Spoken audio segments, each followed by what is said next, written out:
There are only really two aspects to this whole content creation thing. We have visuals and we have audio. That's it. There's only two.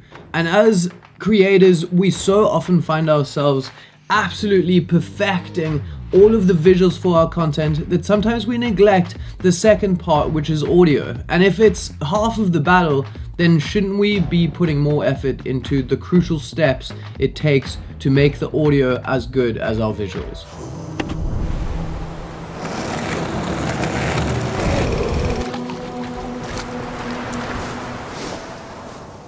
Look at this little video when it only appeals to the visual aspect of the viewing experience.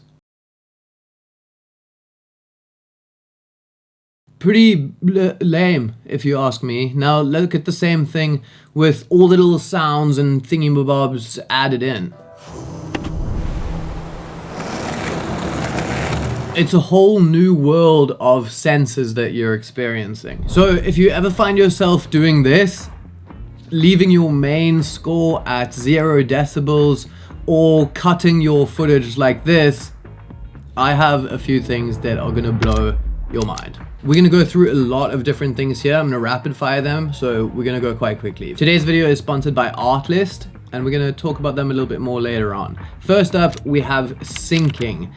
If you ever have two different audio tracks, maybe you have an external recorder and you are trying to do this, don't. We can select the two audio tracks, right click on them and say synchronize. Make sure you select audio and make sure you select the track that is going to be your main one, and voila, you've lined up those clips. They are going to be seamlessly in sync and you don't have to tweak them and move them to line up just right. Let's talk levels, because whether it's for the background track, your sound effects, or your voice, you need the right levels. And if something like the music was way too loud and you can't really hear me talk, that's going to be super annoying and horrible to watch. Let's start with the voice. I like to make sure that it's peaking at -3 decibels. This ensures that it's going to be really nice and loud and full and taking up as much of that audio space as you possibly can.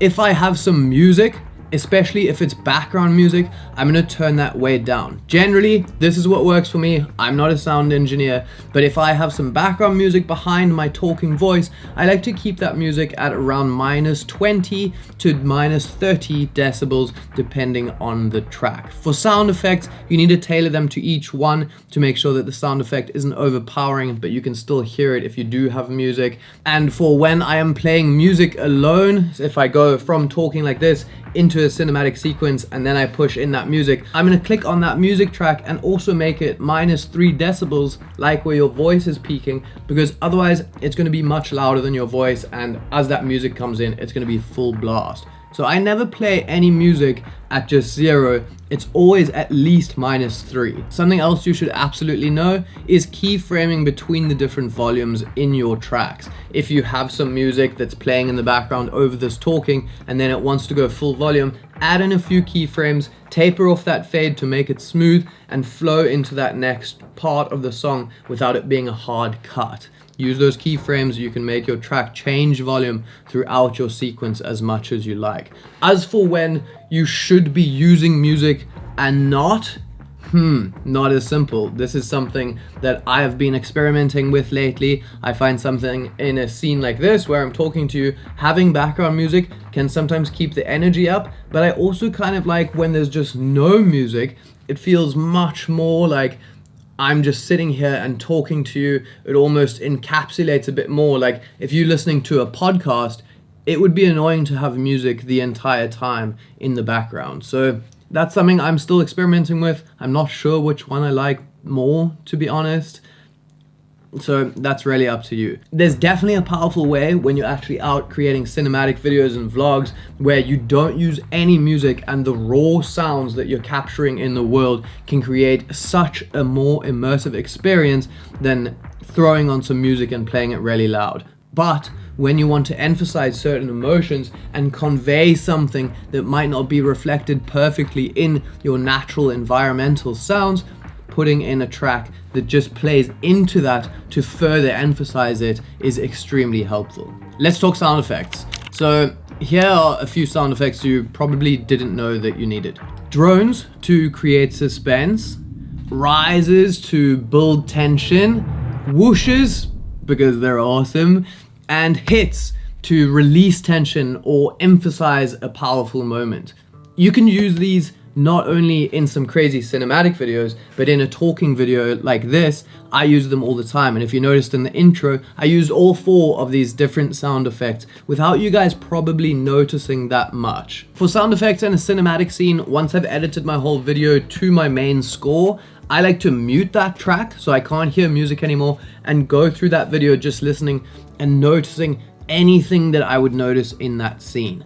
Start downloading those sound effects off of Artlist and you can add them in. Don't think you have to go crazy and have this huge layer. Sometimes simple is best, and whether it's the sounds that you captured in camera or additional sounds that you add in to round it off better, it's key that you don't only use the sounds for the big things you notice. What about some of the things that are more subtle that you don't notice? So yes, a crashing wave sound when you're seeing that wave, but what about a subtle wind noise? What about a couple of birds in the background? If you've been enjoying these examples, it might have something to do with the music and sound effects that I have got off of Artlist. Artlist has a massive library of sound effects for any project that you guys might need. Just like if I wanted to get that wave sound, I could type in something like wave and get endless results. I can go through them, checking which ones I would want to use, and download them and put them in my project. Same with something like the wind noise or the birds. And they also have an endless library of music to fit any scene and further emphasize the emotion you're trying to push, like I mentioned before. So if you're wondering where you can get these high quality sound effects or music, I'm going to leave the Artlist link in my description. They have some amazing plans for you to sign up, and it's catered towards any style of creator with a universal licensing across all platforms. So if you are creating any style of content and you want high quality sound effects and music, head down into the link in my description and check out Artlist. Let's talk cutting. If you're working with any footage like this, a talking head, you don't want to be just cutting that footage with a straight cut. You want to use J and L cuts, called that because that creates the pattern on your timeline. And all you really want to be doing is starting your audio before the video, or vice versa, with ending your video before that next audio actually starts. And this just gives a really nice seamless way where it flows into the next clip and it's not one harsh cut of video and audio going. Another trick I like to use when I'm cutting with something like sound effects is I will always start and end the sound effect for that clip a little bit before and a little after, and I'll add just a little fade out so that it doesn't start hard with that new clip. You're basically creating J and L cuts with secondary audio being the sound effects. Sneaky trick, if you're ever cutting to music, I like to cut on the beat, but I like to cut 1 or 2 frames before the beat with my visuals. So the visuals come in just a little earlier than that beat, and it actually makes it feel more in sync when you're watching it back. If you're creating talking videos and your track isn't long enough and you don't want to DJ it, you can do something called smart resample to create that track at any length you want. Just keep a lookout. It doesn't always work perfectly, but it's a whole lot better than trying to play DJ and splice that track together to create the perfect length. Let's talk effects. Now, I don't use that many, to be honest, but one I do use probably the most is something called a low pass filter.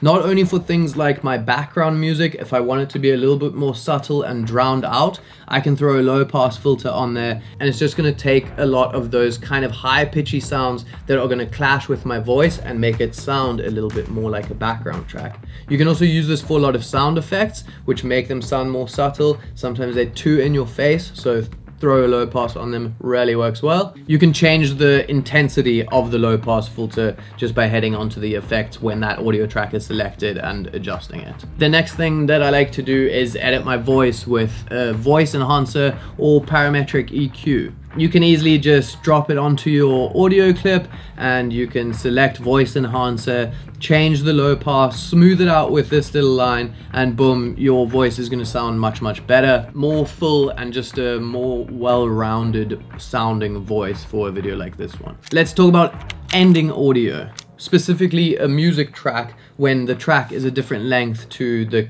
little sequence that you're putting together. There's a couple little different ways you can do this. We can use a low pass filter, like I mentioned before, but mixing it in with keyframes so that you can go from no low pass and very quickly add in all that low pass. It kind of just like tunnels it out. Nice, but doesn't always work if it's smack bang in the middle of like a crescendo of music. The other way I like to end is by splicing those tracks together. I'll go to the end of it, find a little ending, matching the bars with the part that I want it to actually end on, and I can kind of tweak them around and match it up until it really smooth flows into one another, add a little constant power fade over there, and you would never know the difference like this.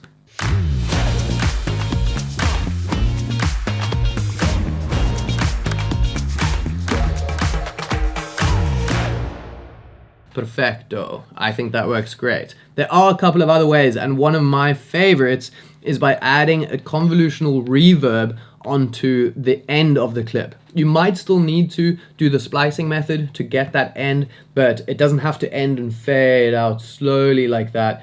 What you can do is cut that little end piece off, nest it, open the nested sequence, add in some black video or whatever just to extend that nested sequence, and then go back to your main timeline.